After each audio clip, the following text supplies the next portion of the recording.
Stones to a three-piece trio. Yeah. It's a very different type of song, but it translates, man, because it's just a fun song. Like it has a good groove to it. And the Rolling Stones, what I appreciate about them is they are a rock and roll band. They're not a rock band. They're a rock and roll band. As Keith has always said, I like rock, but I'm kind of partial to the roll, like that swagger. Yeah. That pocket, that kind of like that swing is just, and it's there in almost everything they do. There's a couple times when they'll, and even today, like their latest album was Hackney Diamonds, it's a good rock and roll album. There's some songs that are definitely more rock, but overall, like it still has this swagger and swing to it that I so appreciate that. You go back, it goes back to like Bill Haley and friggin' Buddy Holly and Little Richard and, Chuck Berry. Like it goes back to that. And I so appreciate that. And it's one of the things I appreciate about Aerosmith as well, even though there's definitely that period of time, especially starting Permanent Vacation, where they definitely got much more, I don't know if I'd say metal, but they definitely were much more hard rock. But there was still always a bit of that swing in there. They never completely lost touch with kind of the blues-ish roots that you can tell that band sort of emerged out of one way or the other.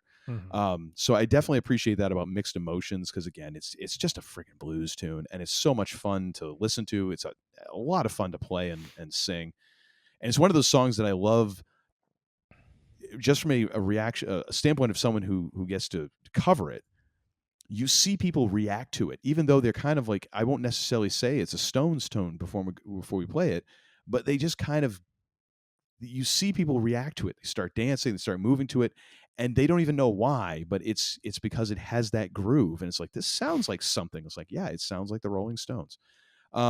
Special mention goes to Rock in a Hard Place, which was a second single off of that. I love that one because it has a little bit more space in it in terms of lyrics, but then it also has this wonderful little breakdown 2/3 of the way through, and you really kind of get a little bit of Bill Wyman getting a chance to really groove and really exposed with just him and Charlie Watts, and really kind of showing off why they're a great rhythm section. They're one of the great rock rhythm sections, man. And both of them, I kind of, listening to this album, I kind of began to appreciate Bill Wyman's bass playing a bit more, even though he does not play on every song. Because Ronnie Wood plays bass on a couple songs.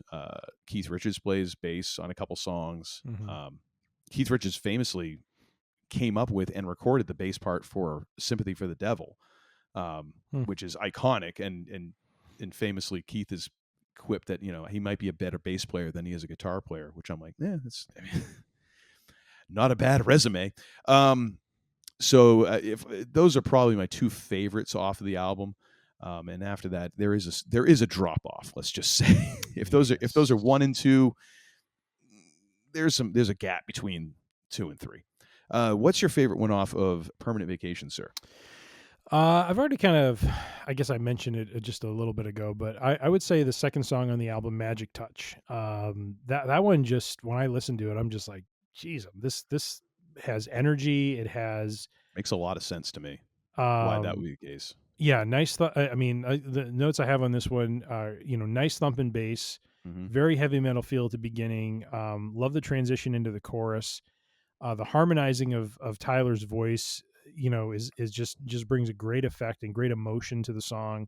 Great guitars, tight sound, energy of this song is off the charts, and that's why I wanted to bring up, like, I know it's a product of the times or whatever, but it sounds like such an 80s metal song, and I'm like, man, how did this not click with people? It's so freaking good. It sounds like it's if you put Eddie Van Halen in there, it's a Van Halen song. Yes. That was the first thing. As soon as I started listening to it, because I hadn't listened to that song specifically, when I saw that was your favorite song, I'm like, I can't remember that song, and I put it on. I'm like, holy hell, this could totally be a Van Halen song. The only thing that's missing is like that Eddie tone. Yes, and then you take that, and it's like, actually, this would be an awesome version of Van Halen. Like, oh my God, Joey Kramer and Tom Hamilton, Steven Tyler and Eddie Van Halen. Like,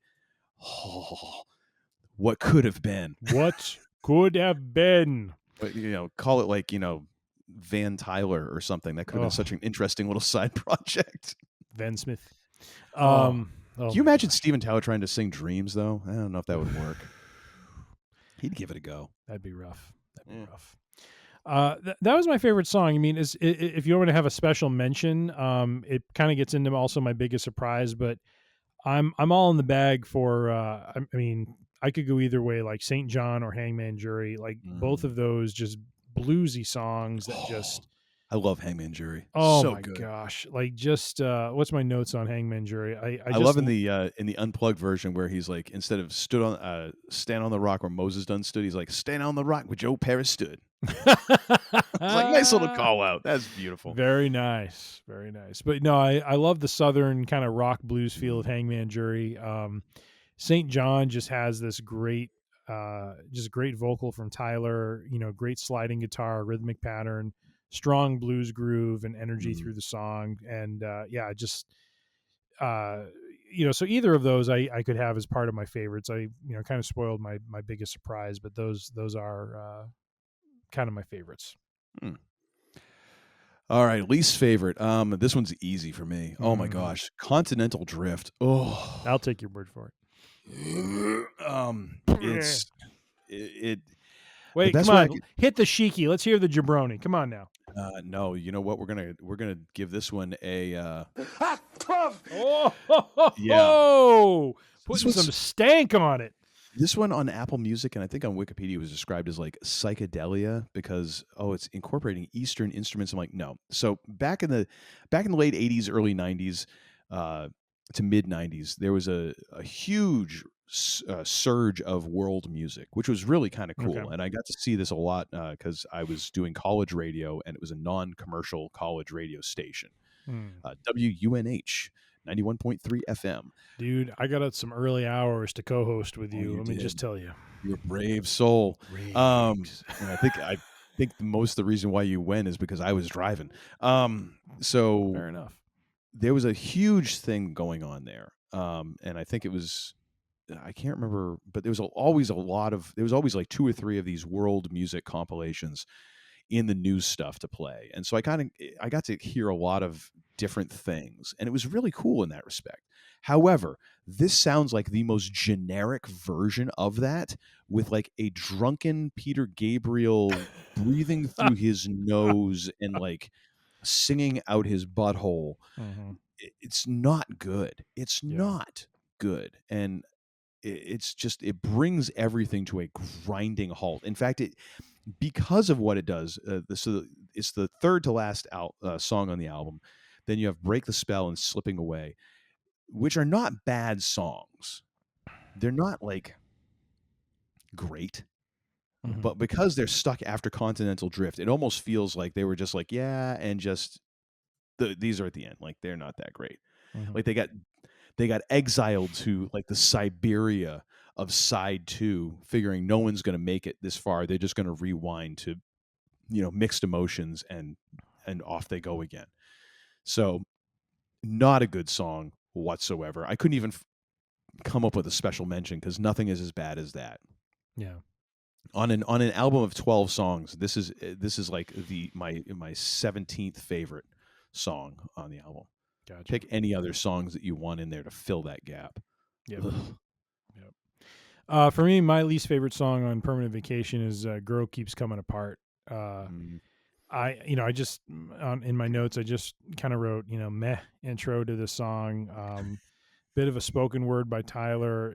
Kind of has a weak structure and energy to the song. I like the harmonica and the brass parts, but. And there's a nice instrumental with the guitar and brass at a certain point, but overall it's just the weakest on the album. I just don't feel like it has the same energy and same gusto as the other songs do, and so I had to put this at the bottom of my list. Is Girl Keeps Coming Apart. Yeah, it's not a great song. It's funny. I remember it was the making of Pump, which was. I think it was one of those. It was an MTV special or something, and Steven Tyler was talking about like how, you're making an album, and he's like, there's your favorite songs, and all these songs are like your kids, and he's like, yeah, some of them go on to be doctors and lawyers, and yeah, some of them are garbage men. And I get that, like, as someone who's written songs and has recorded an album, and yeah, there's songs that I loved, and then I realized afterwards, I'm like, people just don't vibe with those songs, and I'm glad I wrote them, but okay. Just, I guess those are not going to be popular requests. And yeah, Girl Keeps Coming Apart, I'm sure it was someone's favorite at some point. I could do without it. Not so much now. Yeah, not at all. Biggest surprise for me was on Steel Wheels was Hearts for Sale, which, oh my gosh, it's so good because it ties into like a Howlin' Wolf sort of thing, where Howlin' Wolf would just do a song and it's just one groove. There's like no change. There's no chord changes. Like, it's just one groove, and that's the whole song, and it's just Wolf singing over it. And that's all. And that's all you need. Bless you. Sorry, Vince. If you will. If you will. And this one, they do change because obviously they're probably like, we're not as cool as Howlin' Wolf. We can't just ride one groove for 4 minutes and have it be okay. But it's just a good old blues number. Bless you. Okay, sorry, Vince, if you will. If you will. I was worried, like, if he doesn't sneeze, I think he's having a stroke. I'm sorry. It's like I couldn't stop it. I'm like, oh God, here it comes again. I feel like I need to have your wife's number or something so I can text her if something happens. Because how the hell am I going to get you any help? I don't know. Anyways, although it's not as serious as when we were in Denver and I told you I had the AFib going on. You're like, oh my God, your wife's gonna kill me. Yeah, that was it. Hell with you. What about my ass? How did you get in this state? Todd made me drink all that bourbon. Exactly. That's exactly how it would go too. As you're laying there in the hospital bed, hooked up to everything. Doctor comes in, son, how did this happen? Him. Yeah. But speaking of, so Hearts for Sale, good. Special mention to Can't Be Seen, which, I think this is the first Stones album that Keith got to sing 2 songs on, which is hilarious when you think, like, I'm not a huge fan of Mick Jagger's lead vocal stylings. I get it. It is what it is. Keith Richards is not a lead singer, but yet for some reason I appreciate him in sort of a Neil Youngish sort of way. Like, he's doing the best he can. It's not his specialty, Can't Be Seen is great, but it's funny because Keith definitely has his own style that is somewhat endearing, in that it's like your drunken friend at karaoke who really can't sing and doesn't understand phrasing, but damn it, they're giving it their all, and you're like, good for you. So yeah, that would be my biggest surprise right there. How about you? I've already kind of touched on it. For me, I'm going to go with St. John.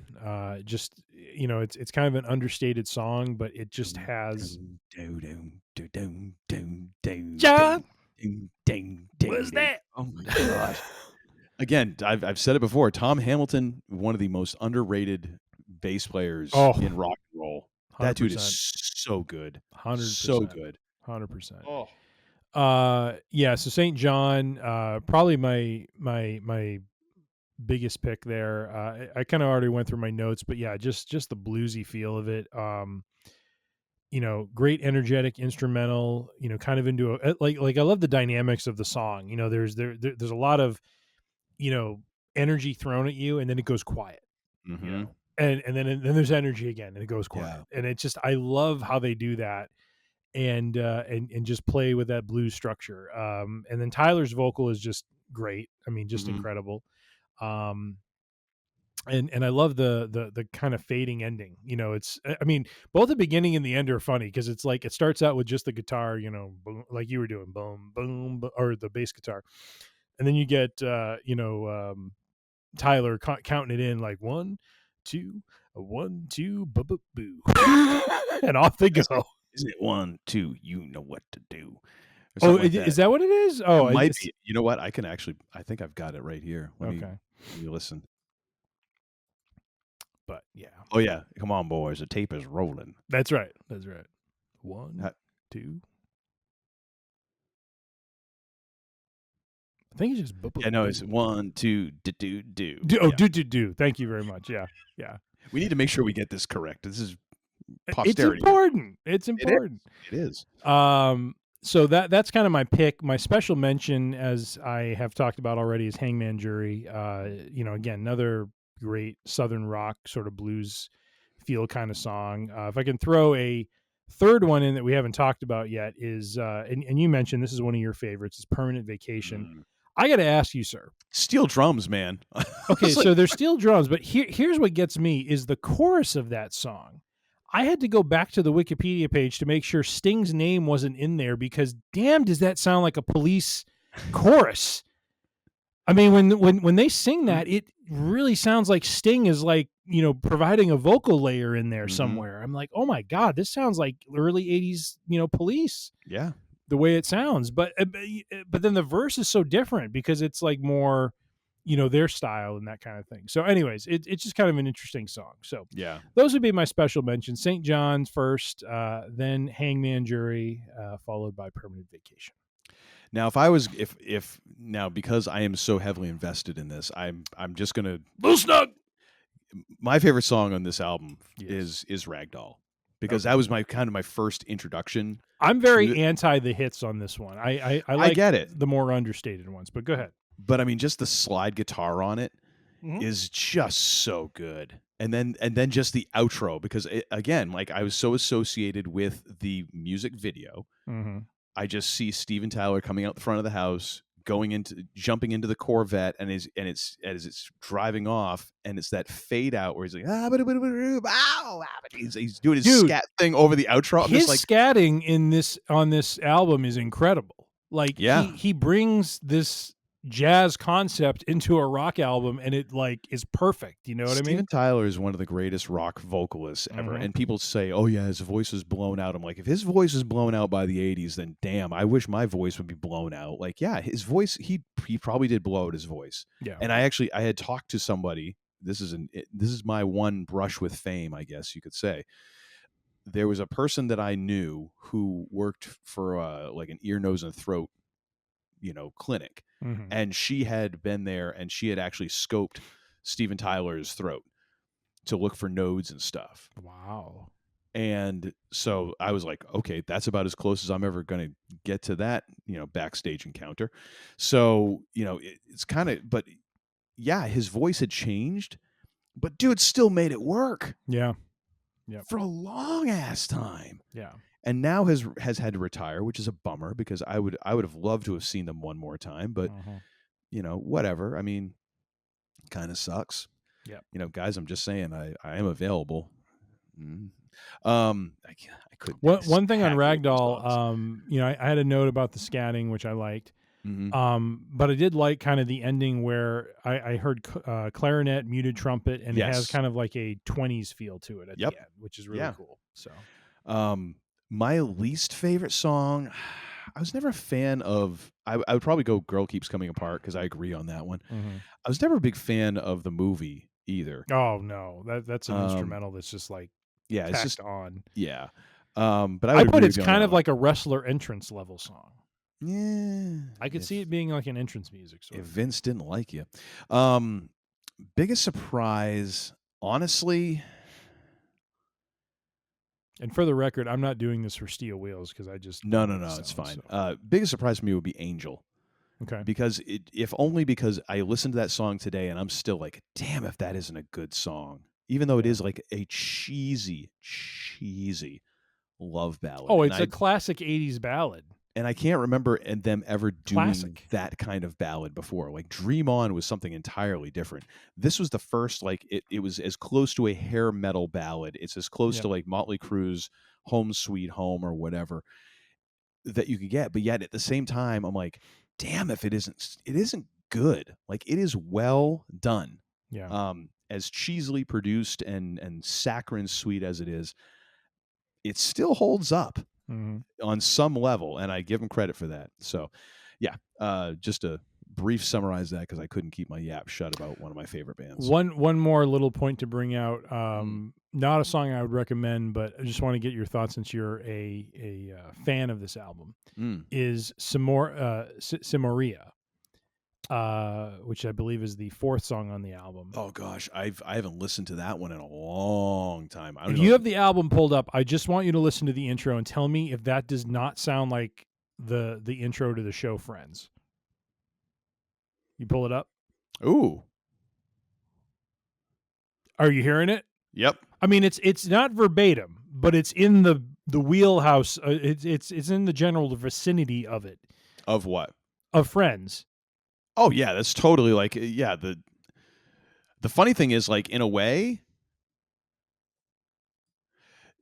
in a weird way, like in a different world. So yeah, it's totally like the Replacements, like down, down, down, down, down. It's just it's different enunciation. I wouldn't even be surprised if it's the same key.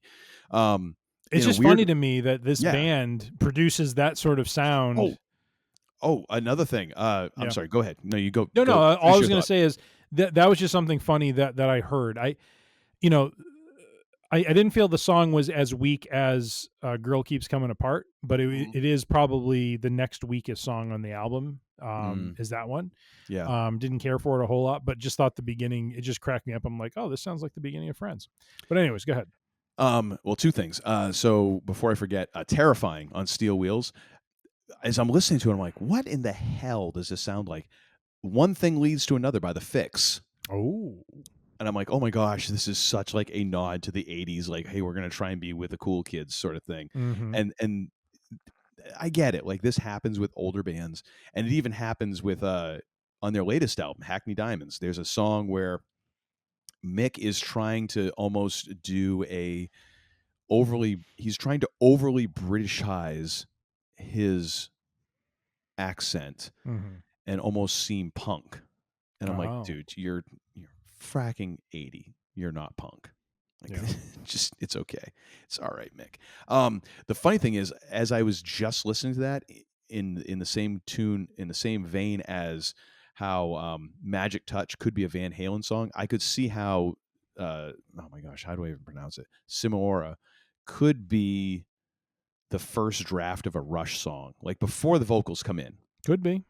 Like, I could see that being the vague sketch of an idea, and then Geddy being like, okay, we need to like make it busier and faster. And you know what? I'm going to play that down, down, down, down. I'm going to play that on bass, and Alex, you do something boring. Come on now. I don't know. Yeah. So anyways, that was my first impression, but wow, I've got to go back and listen to that because I haven't listened to that song in a long time. I kind of just spot hit a few things as I was going today. Very nice. So if you had to recommend this, where would you put this one? I'm going to give this a 3 out of 5. I think Permanent Vacation is a slightly above average album. I think there's a number of gems on it. But honestly, it's not something I would go back to and re-listen very often. It's got a couple of good stuff, good songs in there, good stuff in there, but not something I would go back to over and over and over again. You are worse than Hulk Hogan. Let's say Rush or Living Colour or Zeppelin or something. One of your that, little bougie bands, I say. Oh, it's too good. Stop it. Too good. Just stop it.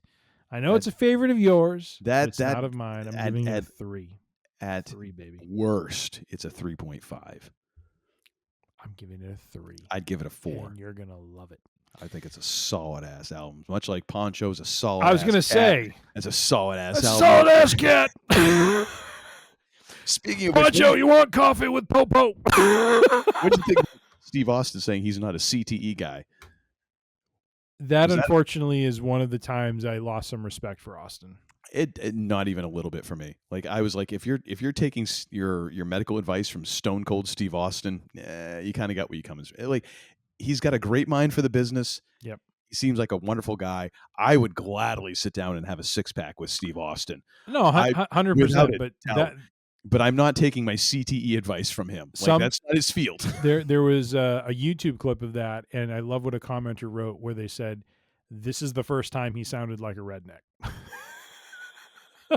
Well, the thing is, like, he's not. I think that there's like he's not advising anybody.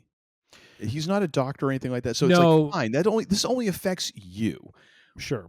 And there's plenty of people who can be just like, that's dumb, and you move on because he has no standing. But no, 100%. But I think I think Cage Side Seats might have had something about this, and what one of the commenters wrote is, look, this isn't a like I think what bothered some fans about it is the fact that it's not this is a scientific fact. Oh, no doubt. You know, and I know you're not arguing that, but No, I'm just not at saying, all. like, I think what bothered a lot of people is, look, dude, this isn't like a theory, Mhm. you know, that's you know, still being proven. This has been shown to actually be the case. And I think what the documentary did really well, and I'm sorry I'm switching back into the McMahon documentary here, but Go for it. what I thought they did a great job of highlighting is the fact that, you know, this is something that you can just see under a microscope. You can see how a brain is impacted by this. So for someone to say that I don't believe in it, it's not a question of believing. It's like, this actually happens. Oh yeah, and I guess that's what I'm saying is like, because and that's what bothered me about it. So because it's like, no, like here's the evidence. Whether you believe in it or not, it's almost like I don't believe it's raining. Okay, well you can believe in it or not, but you're soaking wet. The water be falling. You know, whatever, and that's why I kind of just brush it off a little bit because I'm like, it's so obvious. Like if you want to say that, whatever, dude. I wasn't ever asking for medical advice from Stone Cold. And it doesn't affect I go to Stone Cold for wrestling and cat videos. Yes. It doesn't affect my fandom of him, but it does kind of knock down a little bit of my respect for him because like I would like people to be a little more intelligent than that. You know what I mean? True. Yeah. But I also always temper that with, you know, the experience of that person. And the fact that maybe a couple years down the road, maybe he'll come around. You don't know. I mean, when I saw some of the clips when Vince was talking about how, what was he saying? It was something about to do with Undertaker and. Well, no, it had to do. I think it was in the CTE section, but he's like, well, you know, we're very careful and not a lot of accidents happen, and they're showing how, you know, certain people getting dropped on their heads and on their shoulders and stuff like that, or chair shot after chair shot after right. chair I mean, shot. sometimes concussions are not things that you can plan for, and I think that's what bothered me about Austin's comments a little bit because he was talking they don't about even the have fact to be. I'm sorry. that if they're happening often, you must be doing something wrong. It's like, I'm sorry, it's not me that's doing something wrong. It's the guy I'm in the ring with that might be doing something wrong. You know what I mean? It's not even. It can happen with everyday stuff. Like it doesn't have to be a pile driver. Yeah. You know, and in some ways, like that's why I say like it's that old school mentality. You know, I mean, Austin worked himself into an early retirement because he was at the, like he would say, I was right on the edge of that lightning bolt. Yep. And there's a lot of money to be made on the lightning bolt. And the same reason why Paul Orndorff, you know, didn't stop working and ended up, you know, with his situation where he had, you know, neck and arm problems. And a lot of guys have worked themselves into, you know, injuries and stuff because they're making money. And at the time, that's how the business worked. You worked. And if you didn't work, you don't get money. You don't get paid. You don't eat, you know. And as we all know, fruit got to eat too. So you do that. And when you're from that school and that mentality, I can see how that just shapes the way that you think. And none of this other stuff is going to change that unless enough, you know, shots get through to finally be like, oh, maybe I was wrong. And maybe that just hasn't happened enough with him yet.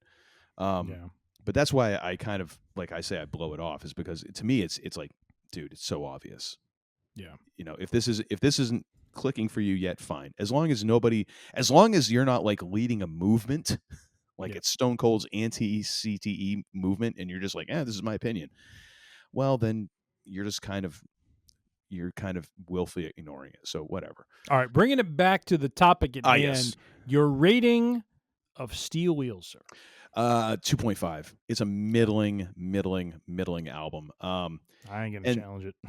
and part of that is because Should be 1.5, but you've got you've got like other Stones albums that are legit Mm-hmm. great. I mean, you got like Some Girls, you've got Exile on Main Street, you've got albums that are like top to bottom, like, damn, just great song, great song, great song.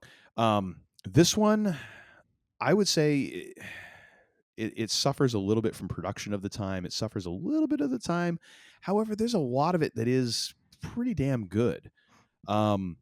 There's, interestingly enough, there is a on Apple Music, there is an album of Steel Wheels Live, which is from, I forget when it was. I could look it up, but I'm not gonna. So it's a concert, but it's not the entire album, because that has been a thing for a lot of bands. When they have a seminal album that turns like 20, 25, whatever, they perform the entire album. They were smart enough that like, ain't no way we're performing Continental Drift. Ain't no way. Like, you guys have got it. So there's a lot of songs, but they do a lot of deep cuts off of this, like Terrifying, which is one of the songs, the one thing leads to another song. They do a bunch of other deep cuts off it, which is great. And it works. They're not great Rolling Stones songs, but they're still better than what a lot of other bands have written. Yeah. So it's all right. I give it a 2.5, mostly on the strength of the 3 singles. Mixed Emotions being the top one, Rockin' a Hard Place, Almost Hear You Sigh, which is a balladish song that kind of I didn't mention, but it's a pretty damn good song. Do that and throw in a couple of the Keith songs along with Hearts for Sale, and yeah, it's a middling album. To give it perspective, I would give their newest album, Hackney Diamonds, I would give that a 3.5.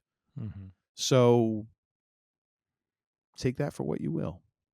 If you will. I still recommend it as a listen. I don't know if I'd say run out and buy like this on vinyl or something, but permanent vacation, yes. If you're a vinyl aficionado or you just like owning your music, yeah, go out and buy a damn copy. No question about it. Steel Wheels, if you run across one at a discount, sure. If not, streaming is fine. If you will. If you will. All right, sir. So what have you got for In Another Thing to recommend to our listeners / viewers? I'm going to say if you are in the Chicago area, downtown Chicago area, do visit the Purple Pig. Is this in the Loop, inside the Loop? This is in the Loop. This is on Michigan Avenue. I have no idea what the Loop is, but I've learned that terminology, and I'm going to use it whenever I can. There you go. It is a restaurant that is not quite directly across the street from the Tribune Tower, but it is close enough. And it is a phenomenal place. I went there last night with my wife. Did we go there? What's that? Did we go there? We did not. But next time you come out, we're going to go there because it is a restaurant of shareable plates. Yeah. All right. It is all about sharing and caring. And this one, you didn't share one single bit of that friggin'. Not at all. That was, dude. If you and I go there, I'm getting a pork belly, and it is mine. You get your own damn pork belly if you want it. So I'm not sharing that. Come with near my pork belly, you draw back a bloody stump. Is what happens. You're walking over, but you're limping back. I throw this right between their cracky old ass. Come on, Cletus. Come on. It's your damn mother. No, that's your holy mother. Oh, that's right. Mike Douglas is your... Never mind. All right. Oh, God. We had relations. And then the mother the whole time.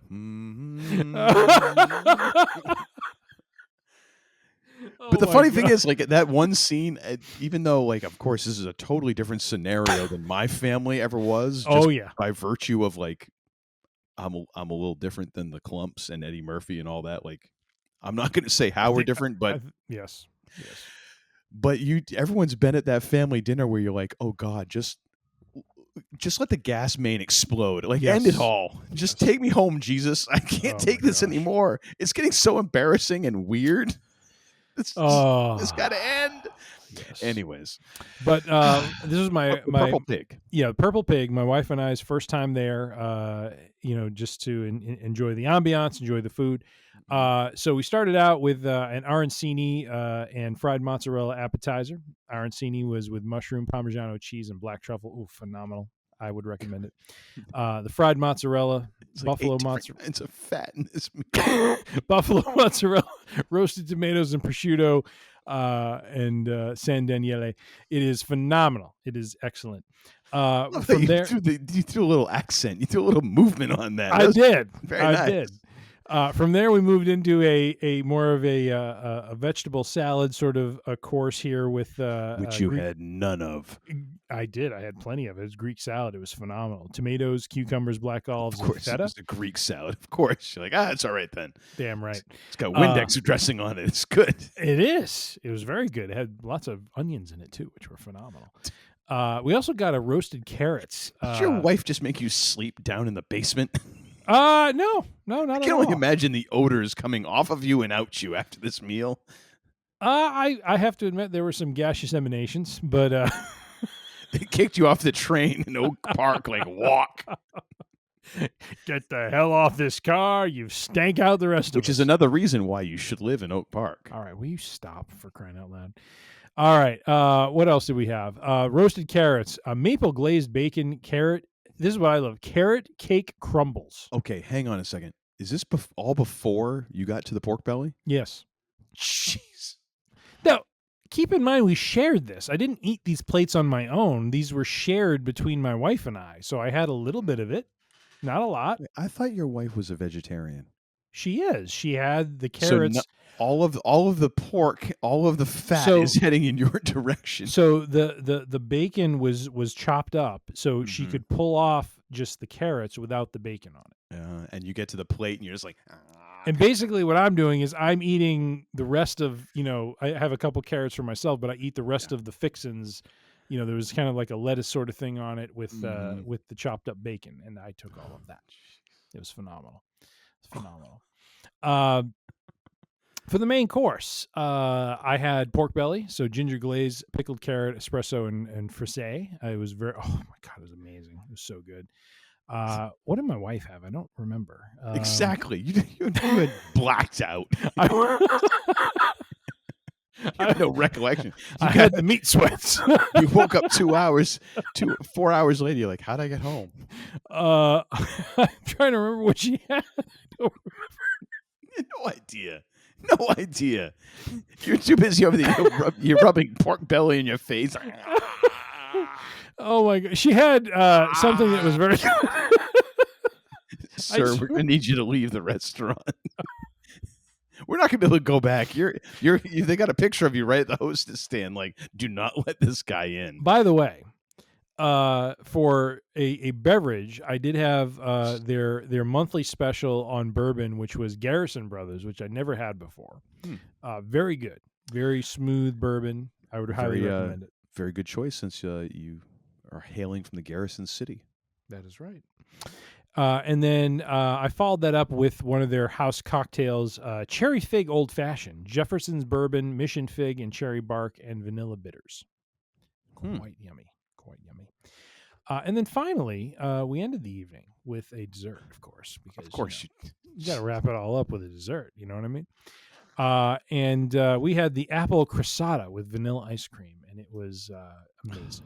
It was just amazing. So you bougie son of a bitch. Well, someone's got to represent on this show, and I'm happy to. Even though I can't remember what I had for dinner. A little too happy, you might say. But it was a great time, great restaurant. Highly recommend it. It is in the middle of the Miracle Mile there in Chicago on Michigan Avenue. So do check it out. And it is the Purple Pig. All righty. How about you, sir? What is your end of the thing? Well, because I didn't get a chance to, I did talk a lot about Aerosmith, but I didn't get a chance to exclusively talk about Aerosmith. So now I'm going to talk about Aerosmith for my, and another thing. I'm going to recommend everybody go out and listen to 1993's Get a Grip album by said Aerosmith. One of my favorites. And this was the album that then kind of birthed the Liv Tyler, Alicia Silverstone like trio. How many videos were they in? I think there was a trilogy of videos. Yes. And a solid album from beginning to end. I would put it up there as one of the band's best. You start off Eat the Rich, which is hilarious considering that, the guys are rich. The title track, Get a Grip, Fever, which is a great frenetic, excuse me. Whew. You okay over there? Those wings I had for dinner. Hey, I remember what you got. Can I just throw it out there real quick? Salt roasted beets, whipped goat cheese, pistachio butter. Phenomenal. All righty. One. By one, like a quarter. Yeah. Living on the Edge, which is, I think that was a lead single off of this. Living on the Edge. Walk On Down, which is a fun song because that's a Joe Perry joint. He does the lead on that. Shut Up and Dance, which is always one of my favorites. And that was actually the first song on side B of the cassette because I bought this on cassette. Crying, Crazy, Amazing. Just such great friggin' songwriting on this. It's just a great album from top to bottom. And really the band at kind of the height of its powers because this was after Pump and before 9 Lives, and just one of those albums where you're like, damn, that is a solid, like Poncho. It's a solid ass album. That's right. Highly recommend it. If you really want to catch like Aerosmith at the prime of their second prime, this would be it. And that's saying something because the Pump era was also really good. That was how the band was so hot then that they couldn't put out a video for What It Takes in time. So they essentially used recording, like studio footage of them recording the song as a placeholder for the video before they actually had a real video. And that was a bigger hit than the actual video ended up being. But people just wanted to see them on MTV so badly. So, I mean, I think, if I remember right, Pump had I think that had 4, maybe even 5 singles on it. And that had Janie's Got a Gun, which was a huge song for them. Other Side, Love in an Elevator, What It Takes. I thought there was another one too. Anyways, but yeah, Get a Grip, equally as huge. So definitely go check that out. Stream it. Buy it on vinyl, CD, cassette tape, Laserdisc, whatever media you can find it on. Reel to reel, perhaps. But that's my recommendation for our listeners / viewers this episode. Very nice. Well, ladies and gentlemen, oh boy. Now, don't drink it all up. We got to do a toast to those who have passed. You tell me that now. Well, all right, you fine. Pour well, a little bit more. I will. But my glass is empty, so that must mean it's time to call this quits. So, ladies and gentlemen, thank you so much for look at you. Yeah, because you got everything down below here. I don't have that. So, what is that? Oh, that's a fancy label. Rowan's Creek. Oh, is that? Oh, so is that like Dawson's younger brother or something? Kind of. Okay. So thank you, ladies and gentlemen, for tuning in, for watching. We do so appreciate all the members of the Free Range Idiocy congregation who have joined us here to read from the Holy Scriptures of Idiocy this week. Thank you so much. We are not going to pass a collection plate. In lieu of that, we just ask that you make a donation to us. How you can do that is you can go to freerangeidiocy.com. You can find all of our episodes there. You can also subscribe to the Podbean app. Get all of our episodes provided to you just as soon as they come out. You'll be the first ones, and aren't you just so lucky to be so? If you're like, I've got enough apps in my life, you can also find us on Apple Podcasts. We are on Spotify. Spotify, you can find us. We got video there as well. You can find us on Pandora. We're on Amazon. A whole bunch of others like Mike's House of Waffles and podcasts. We're there as well. So go ahead and search for Free Range Idiocy wherever you get your podcasts, and chances are we're going to be there. If you like a more visual type of experience, like I said, you can go to Spotify and you can toggle between the video and the audio, or you can go to our YouTube channel, which is youtube.com I did the band again. Tumble down. At Free Range Idiocy. And you can find a bunch of our episodes there. And if, better yet, subscribe to our YouTube channel, and you'll get all of the updates right into your feed. And do yourself a favor and subscribe to Uncle Corny, and that way you can have us, and that way there's a lot more cussing on his channel. Like Mussolini. Oh my gosh, there was a video of him. Did I send it to you? I sent it to you, the meat and cheese. That's one. right, the meat and cheese. The cult of meat and cheese, baby. I showed that to my wife, and she was just like, "What am I watching?" I'm like, You that's an showed appropriate that to response. her? Oh my gosh. That's an appropriate response. And Oh. I explained the whole thing to her, and she's like, yeah, no, still not.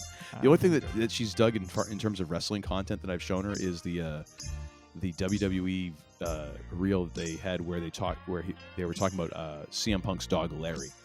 Nice. And she was like, and I was like, that's the kind of dog that you could have that dog for 5-6 years, and you come across that dog first thing in the morning when you're still half asleep, and you still go, ah!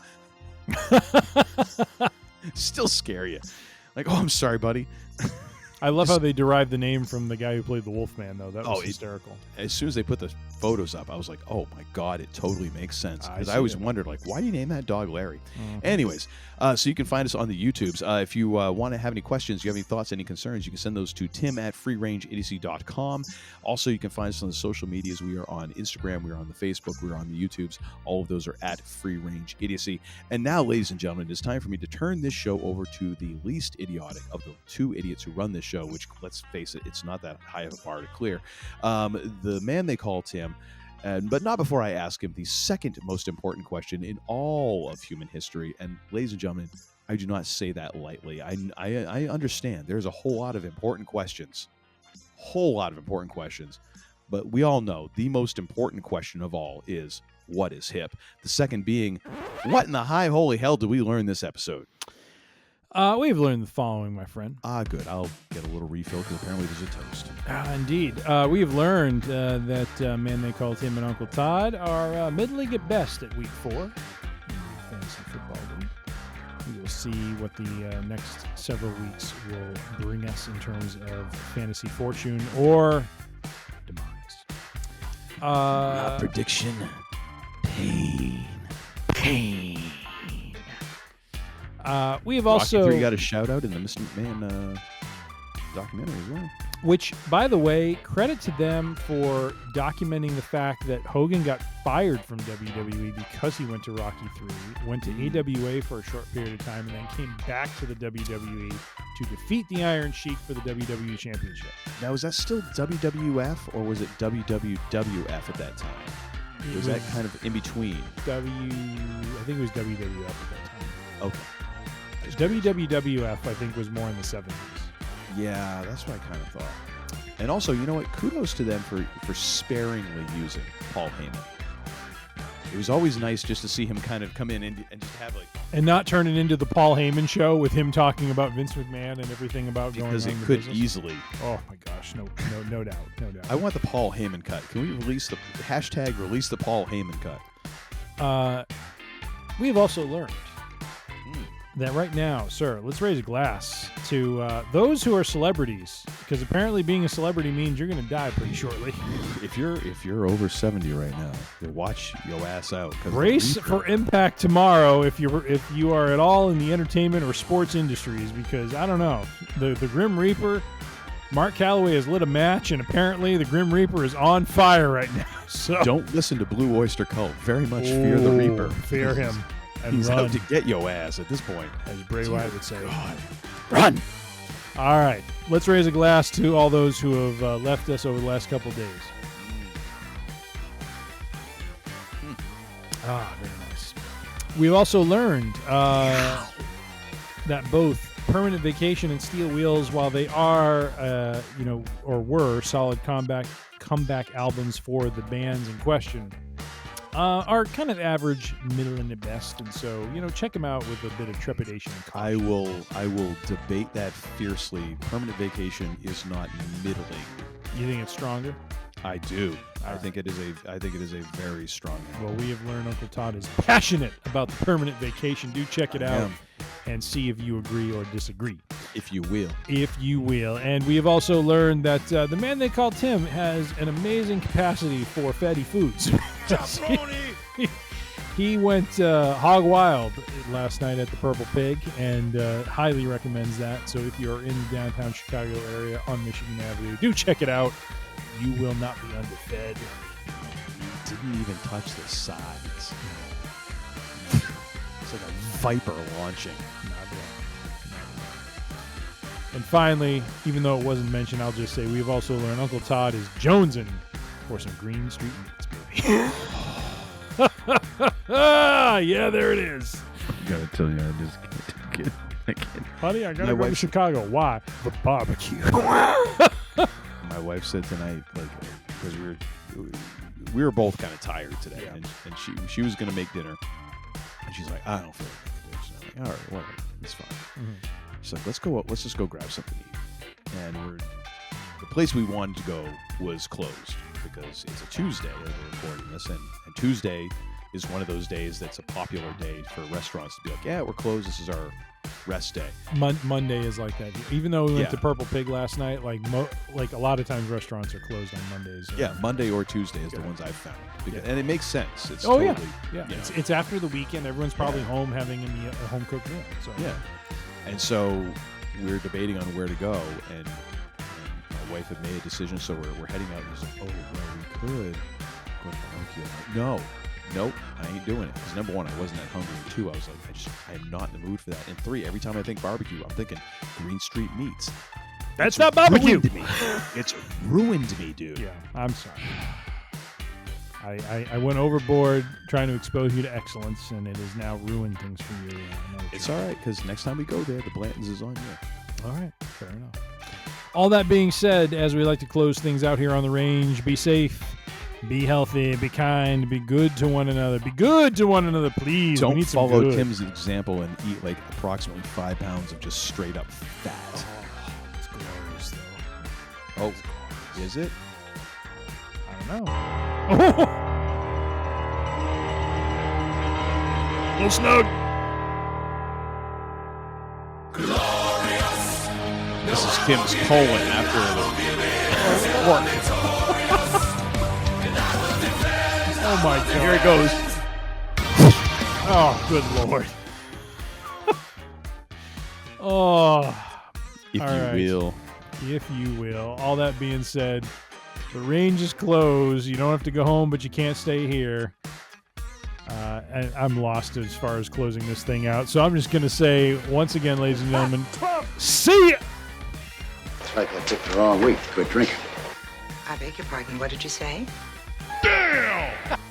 You're such a disappointing pair. I prayed so hard for you. Get out. And don't come back until you've redeemed yourselves. So say we all. So say we all. Until next time. Until next time. There's not going to be a next time. We're getting canceled after this. Dude, we're getting 180, and it's going to be Bad Blood recap, baby. Oh, yeah. Punk versus McIntyre. Can't wait to see it. Can we get a little cult of personality just to kind of punctuate that event, please? No. There is some debate on whether that's going to be the main event or Cody and Roman versus the Bloodline will be. We will see. We will see. We will see. If you will. You know what? This isn't for you. This isn't for Phil. Okay. This is for Larry.